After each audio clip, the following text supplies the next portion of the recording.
Morning, sir. We are the third year student from West Visayas State University. I am Samilen. And I am Kyle. So, first, sir, can you tell something about yourself? Okay. So, my name is Marjan Morales. I am an IT graduate from West Visayas State University, batch 2015. I am the owner of Centris Vineyard here at San Dionisio, Iloilo. And my business is about producing exotic crops like grapes, strawberries, blueberries, mulberries, and many other exotic fruits na hindi common diri sa atin. And we started 2022. So, nag-inspire sa amon sa pag-start ng sininga business that ang mga farmers natin dre, mostly, di ba, tanom is rice, corn, potatoes, vegetables, sama na, di ba? Which is prone sa disease, calamities, mga baha, tag-init. So, nag-try kami pangita sa crops nga resistant sa weather. Mabato siya sa peste, kaya hindi siya dali-dali mapatay sa mga baha, sa mga damage ang kung ano pa ang mga natural calamities nga common rin sa atin sa Philippines. So amo na nag-start kami sa grapes. Kaya nakita namon ngayon yung grapes, una dugay siya ang iyang peak nga pagbunga, dugay pila ka years. Hindi para sa rice ag corn nga every 3 months, mailis ka naman. So yung grapes is long term, kag high value crop.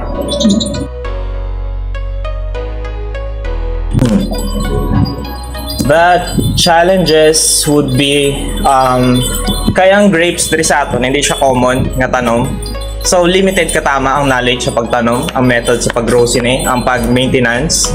So ang main challenge ni sa amon is kung paano namon ipa-adapt diri sa amon nga lugar which is mainit, lowland, compare sa iban nga di ba common ang grapes sa mga mabugnaw, sa high altitude areas. So ang amon sini nga una gid nga pinaka nabudlayan is ang pag-trial and error. Kay una ang grapes damo sang variety, di ba? Ikaduwa, ang variety nga na ga-base man na sa kung ang resistance ng tanom. So, ang resistance ng tanom depende man sa adaptability diri sa aton nga lugar. So, kinala na i-trial and error. So, tama ka expensive ang trial and error namon kay una. Buta kami sang cuttings, nag-try kami sang cuttings. Sa pag-start namon, ubos kita namon yung cuttings mo. Ikaduwa, nag-try kami sa mga may gamot na. So pag-try naman sa may gamot na, okay man siya, pero do limited gapon ang amon nga knowledge about sa pagpatubo. Gatubo man siya pero mahinay. So kinala namon sang maghatag sang time. Namon ay nga naguyang itim sa amon nga capital para ma-asikaso gid namon mayo amon nga tanom kag baka research kami mayo maka-gather kami sa data nga para ma-share man namon sa iban in the future. Unique. Siyempre, ang grapes hindi dre common sa amon, unique na nangadaan. Ikaduwa, may araw matag grapes sa market pero hindi sila locally produced, di ba? So pag ang grapes gin-import nimo para makag-abot rin sila sa aton nga best quality gyapon, ginagamitan nila bulong. So, sa dara pa lang paggamitan sa bulong, harmful chemicals na, hindi siya safe for consumers, di ba? Hindi man siya ang siling nga agad-agad ang effect pag consume nimo, pero long term, in the long run, nga sige mo consume, may effect agad sa imong lawas. So, isa sa unique sa amon nga business is that ang amon nga grapes siya, well-maintained, tapos less ang amon chemicals na ginagamit, kag if possible lang, gid kami sa mga compost, wala kami nagasalig sa mga synthetic fertilizers. So nagid kami sa hybrid methods ng pagtanom. So combination sa paggamit sa mga synthetic kag mga compost kag mga non-synthetic nga mga fertilizers para mapatubo ang tanom. Siguro ang pinaka-notable yung improvement na ginobra naman sa amon yung business is that nag-create kami sang variety specific nga growing method namon. So, kaya ang grapes dito sa aton mostly online mag-check ka. Mambalan sila pag tanom nyo amo na which is half true lang siya kay ang grapes damo variety. Kada variety sang grapes lain-lain man siya pagtanom. So kami, ang ginobra namon, kada variety nga ari sa amon nga farm, ginsabihan namon kung paano siya magpadako o kung paano ang process niya sang pag-plastar, sang pag-abuno halin sa gamay hasta magpabunga. So ang amon siniya variety specific. So hindi siya maghambal kami nga amo-amulan ni amulan na. So kung may magkatusaman yung farmer, mamangkot sila sa mga grapes naman ng tanom. Before naman sila hatagan sa planting material, ginapamangkot naman dala sila sa specific day nyo tanong, anong weather sa inyo, anong soil condition. Before naman ihatag, kami mga data kami sila. Crisis, pandemic, post-pandemic na kami nag-start, 2022 na. Pero syempre may effect ng Japan sa economy, di ba? Crisis, war on Ukraine.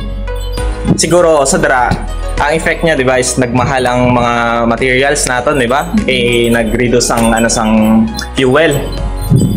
Na lang gid siguro namon para maka-cope up kami is una, nag-reduce kami sa paggamit sang mga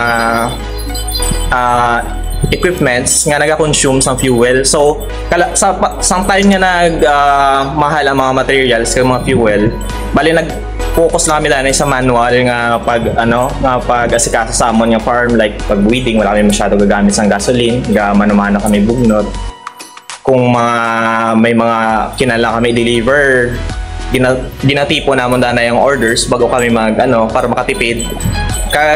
Syempre para maka-cope kami, plus target namon ang organization sa amon nga mga farm activities para sure nga mas less ang amon nga costing nga mga overhead cost nga ma-incur sa amon nga business. First, honesty. So honest kami pag-abot sa amon nga customer. Wala kami gabaligya nga siling ay amo ni namin itanong sa inyo. So before kami maghatag sa tanong, gina-make sure namon nga maka-adapt ini sa lugar sa amon nga customer. Kag sigurado yun nga matubo ni sa ila. Ikaduha, quality. Ang amon nga mga planting materials diri kag ang fruits namon nga gina-produce is gina-make sure gini namon nga top quality gini siya. Wala kami gahatag sa mga seedlings namon nga may mga sakit. So gahambal kami kung ang ini nga variety hindi siya pwede sa ulan, hindi siya pwede sa bakaon, wala. So gina-make sure gina namon nga nami ang quality sang fruits, sang seedlings, kag sang tanan nga namon nga products nga diri halin sa farm. Diversity. Kaya nga namon diri nga farm is syempre subong naga-focus na kami sa mga youths diri sa ato, no? Pero actually nag-allow man kami sa mga diri sa community namon sa tanan nga tao nga gusto magtrabaho. So may ara kami mga programs diri like Your Plant, Your Profit program. So ako ginobra namon kung may tao nga willing magtanom sa amon nga farm, ginapakadto na diri namon, ginatagan namon sila seedlings, sila na bahala magtanom. Pag nagprodukto na, pwede niya dalon sila i-harvest. So ang amon nga benefit dira is may mahawan sa amon nga farm, may ara kami sang sacrificial crop para sa amon nga grapes. Long-term plans. Kay ang amon nga isa sa mission is ma-reduce ang import dependency diri sa ato, no? Labi na sa Western Visayas nga hindi man common ang grapes diri. So ang amon nga gusto is mapalapta ang grapes sa mga ibang pagiging farmers nga gusto magtanom. Hindi lang sa mga business nga gusto magtanom sang grapes na gid mismo. So pwede ni siya i-integrate sa inyong farm. Halimbawa may mga rice field ka mo, corn field ka mo, pwede na siya integrate. Ihimo niya nga fencing, ibutan niyo sa tunga, kaya may laning area niya nga makaon mo. So ang isa gid na target namon is mapalapta nga ang grapes possible diri sa aton, adaptable nga crop, high value crop, kag makabulig gid sa aton yung mga farmers.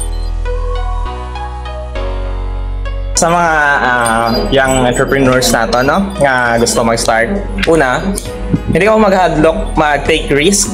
Halimbawa bago ang inyong idea, hatagan nyo lang sa time, butangan nyo sa passion, kag of course, gamay nga capital. Hindi, kung pag nag-start ka mo, pag halimbawa startup ang inyo, hindi na siya agad-agad maboom. So kailangan nyo sa time para ma-develop ang inyong knowledge, ang inyong mga methods, kag kung ano pang innovations din yung panumduman dara.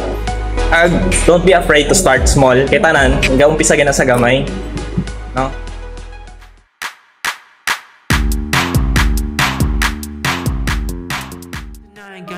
I was all alone with the love of my life.